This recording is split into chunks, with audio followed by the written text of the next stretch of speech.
Hi everyone, this video about how to turn on dark mode or night mode on Twitter Now X.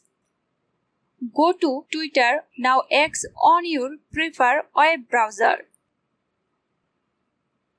Click on the three dots in the left sidebar. From drop-down menu, select Setting and Privacy. Under Setting and Privacy, select Accessibility, Display and Language. Then click on Display. In the display section, you will see option to adjust font size, color and background. Select either dim to activate a blue theme, dark mode or light mode to turn on the regular black dark mode. Select your preferred dark mode option and the change should be applied immediately.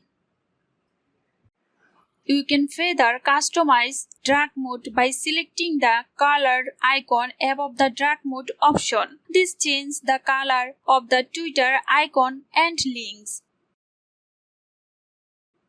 Thanks for watching this video. If you found this video helpful, please like and share on Facebook and subscribe to my channel and hit the bell icon for more videos.